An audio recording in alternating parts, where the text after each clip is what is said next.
जय हिंद दोस्तों, कैसे हैं आप सब। स्वागत है आपका एग्जाम एक्सप्रेस में। आज से हम शुरू कर रहे हैं बीएसएससी इंटर स्तरीय परीक्षा के लिहाज से साइंस यानी फिजिक्स, केमिस्ट्री, बायोलॉजी के कंबाइंड सेट को, जो आपके तैयारी को एक बहुत बढ़िया फॉर्मेट देगा। आप किसी भी टाइम इस वीडियो को आप कोई काम करते समय या कहीं भी सुन सकते हैं। इसमें इंक्लूडिंग फिजिक्स, केमिस्ट्री, बायोलॉजी तीनों का कंबाइंड सेट रहेगा। शुरू करते हैं सेट नंबर 1। विटामिन सी का सर्वोत्तम स्रोत माना जाता है आंवला को।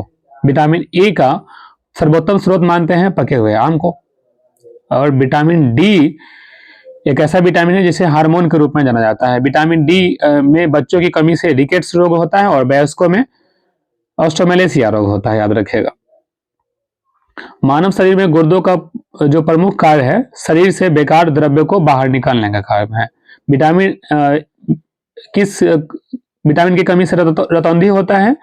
तो विटामिन ए की कमी से रतौंधी होता है, याद रखिएगा।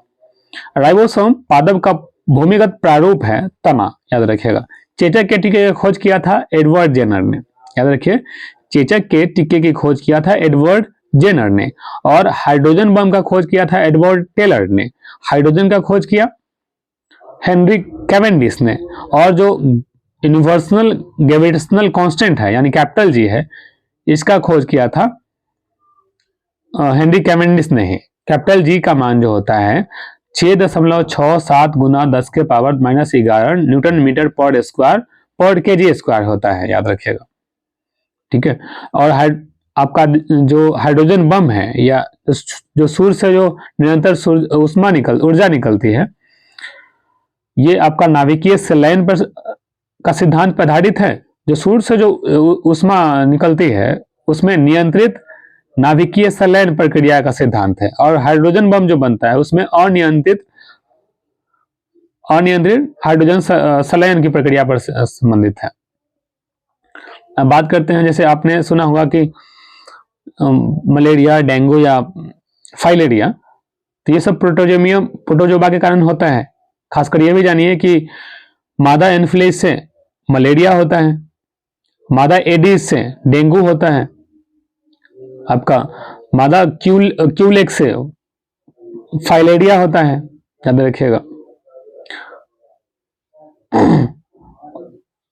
शरीर में कुल हड्डियों की संख्या 206 होती है, लेकिन जब नवजात शिशु में देखेंगे तो 300 हड्डी पाए जाते हैं।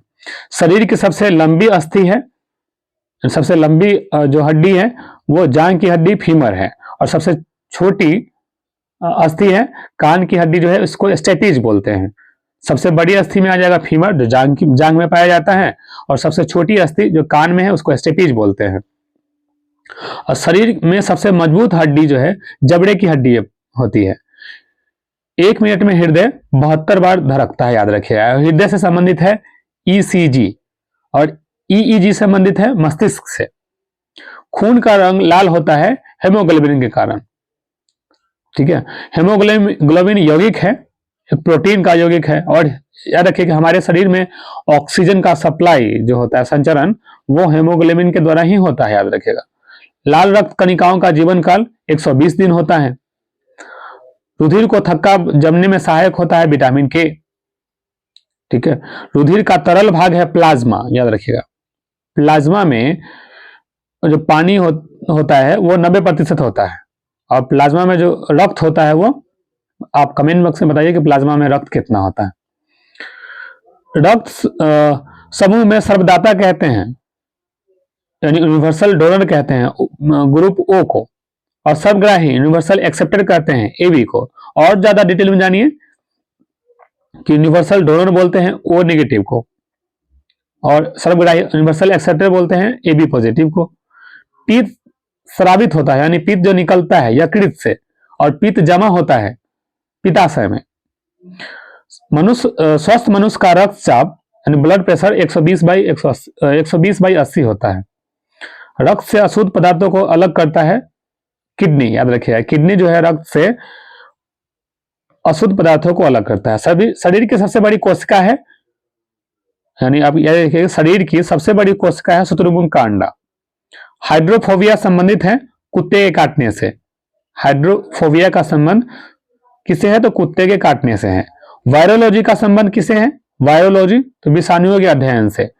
माइकोलॉजी और एक है माइकोलॉजी और फाइकोलॉजी। माइकोलॉजी कवकों के अध्ययन से है। खून थक्का नहीं जमता है हीमोफीलिया रोग के में। खून का थक्का जो है हीमोफीलिया रोग में नहीं जमता है। ड्रेकोमा और ग्लूकोमा रोग संबंधित है आंख से। अब क्वेश्चन आया कि ड्रेकोमा रोग और ग्लूकोमा रोग किससे संबंधित है? तो आंख से संबंधित है।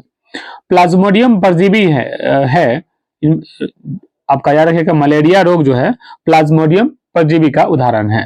प्रोजिटोन किसका प्रतिकरण है? तो इलेक्ट्रॉन का। इलेक्ट्रॉन का प्रतिकरण माना जाता है प्रोजिटोन को। और प्रोजिटोन की खोज एंडरसन ने किया था, इलेक्ट्रॉन का खोज जे थॉमसन ने किया था। आपका प्रोटॉन का खोज गोल्ड एस्टीन ने किया था। न्यूट्रॉन का खोज जेम्स चैडविक ने किया था। न्यूट्रॉन पर कोई चार्ज नहीं, उदासीन होता है। इलेक्ट्रॉन पर ऋणात्मक चार्ज होता है, प्रोटॉन पर पॉजिटिव चार्ज होता है। और किसी एटम के परमाणु में नाभिक होता है, उस नाभिक में का प्रोटॉन और न्यूट्रॉन होता है। तो नाभिक पर कौन सा चार्ज होता है? याद रखिए नाभिक पर पॉजिटिव चार्ज होता है और उसके बाहर इलेक्ट्रॉन घूमता हुआ रहता है, उसके ऊपर नेगेटिव चार्ज होता है। अब बात करते हैं जड़ों के रूपांतरण का उदाहरण है, यानी जो मूली, गाजर और शकरकंद, ये क्या है? जड़ों के रूपांतरण का उदाहरण है। और आलू, अदरक और प्याज जो है तने के रूपांतरण का उदाहरण है। याद रखिएगा, इसमें कई बार क्वेश्चन पूछ लिया जाता है कि मूली, गाजर, शकरकंद किसका उदाहरण है? तो जड़ का रूपांतरण का उदाहरण है। और आलू हो गया, अदरक और प्याज जो है तने के रूपांतरण का उदाहरण है।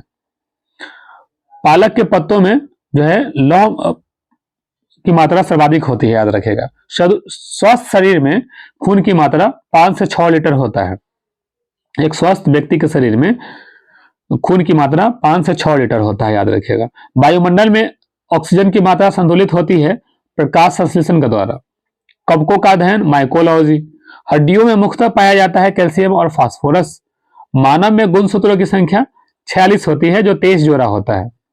रक्त कणिकाओं का निर्माण होता है अस्थि मज्जा में। याद रखिए, रक्त कणिकाओं का निर्माण अस्थि मज्जा में होता है। और पीलिया को रक्त कणिकाओं का जो है कब्रगाह माना जाता है। याद रखिए। इंसुलिन शरीर में बनती है अग्नाशय द्वारा। अग्नाशय के लैंगरहैंस की बीटा कोशिका से इंसुलिन का स्रावन होता है और इंसुलिन की कमी से मधुमेह रोग होता है।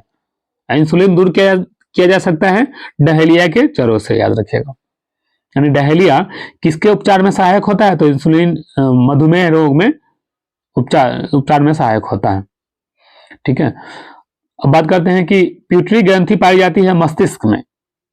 2 प्रमुख वंशागुणत रोग है, एक वर्णांथा और हीमोफीलिया, दोनों जो है एक वंशागुणत रोग है। याद रखिएगा। थॉरोक्सिन हार्मोन स्रावित होता है थायराइड से। और अब याद रखिएगा, आयोडीन की कमी से घेगा रोग होता है, जो थायराइड ग्रंथि से को प्रभावित करता है। मछलियां सांस लेती है गिल्स के द्वारा।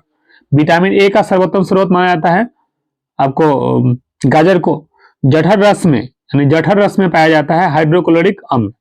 लाइकेन में परस्पर सहजीवी मौजूद होते हैं कवक और शैवाल। कवक और शैवाल के बीच की कड़ी को लाइकेन कहा जाता है। लाइकेन जो है प्रदूषण सूचक होता है। लार में पाया जाने वाला एंजाइम टाइलिन है। लार में पाया जाने वाला एंजाइम क्या है? टाइलिन है। हेमोग्लोबिन में पाया जाने वाला तत्व क्या है? लोहा है। याद रखिएगा। प्रोटीन का पाचन होता है छोटी आंत में। प्रोटीन का पाचन छोटी आंत में। और विटामिन ए का पाचन होता है यकृत में। भोपाल गैस कांड हुआ था 1984 ईस्वी में। भोपाल गैस थेरेपी जिसको बोलते हैं मध्य प्रदेश में। तो उसमें किस गैस का रिसाव हुआ था? उसमें याद रखिए मिथाइल आइसोसाइनाइड का रिसाव हुआ था। याद रखिएगा। आपका जो एलपीजी है लिक्विड पेट्रोलियम गैस में प्रमुख कौन कौन सा गैस होता है? तो ब्यूटेन और प्रोपेन होता है। और एलपीजी के महकने के लिए हम लोग उसमें मार्केप्टेन मिलाते हैं। और एलपीजी है लिक्विड पेट्रोलियम गैस है, इसमें मुख्य रूप से प्रोपेन और ब्यूटेन होता है। और मुख्य रूप से पूछे, जैसे बीपीएससी पूछ लिया कि एलपीजी में मुख्य रूप से कौन सा गैस होता है? तो ब्यूटेन होता है। और एलपीजी के महक के कारण उसमें मार्केप्टेन मिलाते हैं। एक है आपका लाइटर में प्रोपेन और ब्यूटेन होता है। याद रखिएगा। और जो गाड़ी चलती है, कोई भी बाइक या टू व्हीलर या फोर व्हीलर, तो उससे धुएं से निकलता है कार्बन मोनोऑक्साइड और सीसा। ठीक है, याद रखिएगा, कार्बन मोनोऑक्साइड और सीसा। काला हीरा और काला सीसा कहते हैं कार्बोनेट, कार्बोनेटों को काला हीरा कहते हैं और ग्रेफाइट को काला सीसा कहते हैं, याद रखिए। शरीर की सबसे छोटी अस्थि जो है एस्टिपीज है, जो कान में पाया जाता है। जीवन रक्षक हार्मोन कहा जाता है एड्रिनल ग्रंथि को, एड्रिनल जीवन रक्षक हार्मोन माना जाता है एड्रिनल को। और एक चीज याद रखिए कि जब कोई भी माता अपने नवजात शिशु को अपने गले लगाकर बहुत अच्छा महसूस करती है, और उसके गला लगाने के दौरान कौन सा हार्मोन रिलीज होता है, तो नॉर एड्रिनल हार्मोन रिलीज होता है किसी भी माँ को अपने बच्चों को देखने के उपरांत। प्रकाश संश्लेषण सबसे अधिक होता है लाल रंग के प्रकाश में। आत्महत्या की थैली कहते हैं लाइसोसोम्स को, प्रोटीन की थैली कहते हैं राइबोसोम को। द्रवित पेट्रोलियम गैस है ब्यूटेन तथा प्रोपेन गैसों का मिश्रण, है ना। प्रोटीन की फैक्ट्री कहते हैं राइबोसोम को। डीएनए और आरएनए क्या है, एक न्यूक्लियिक अम्ल है। मानव शरीर का सामान्य तापमान होता है 37 डिग्री सेल्सियस और फ़ारेनहाइट में 98.6 डिग्री फ़ारेनहाइट, और केल्विन में देखेंगे तो 310 केल्विन। मनुष्य में लिंग निर्धारण होता है पुरुष के क्रोमोसोम पर, न कि स्त्री के, यानी किसी मनुष्य में लिंग निर्धारण के लिए जिम्मेवार होता है पुरुष का क्रोमोसोम। शरीर में मांसपेशियों की संख्या लगभग 639 होती है। शरीर का सबसे कठोर तत्व है एनामिल, जो दांत के ऊपर पाया जाता है, एनामिल। संसार का सबसे बड़ा पक्षी है शुतुरमुर्ग। खोपड़ी में कुल अस्थियां होती है 8, ठीक है, खोपड़ी में कुल 8 अस्थियां होती है।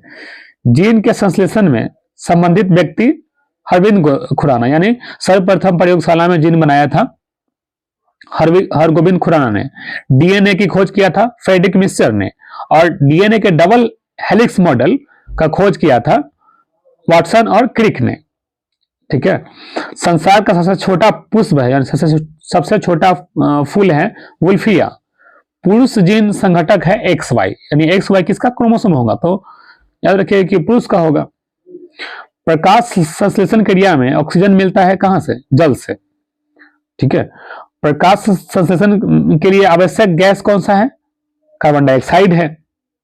और ठीक है, याद रखिए प्रकाश संश्लेषण क्रिया दिन में सूर्य के प्रकाश में होती है, और रात में भी अगर कृत्रिम प्रकाश जला दिया जाए तो प्रकाश संश्लेषण की क्रिया रात में भी होती है, याद रखिएगा।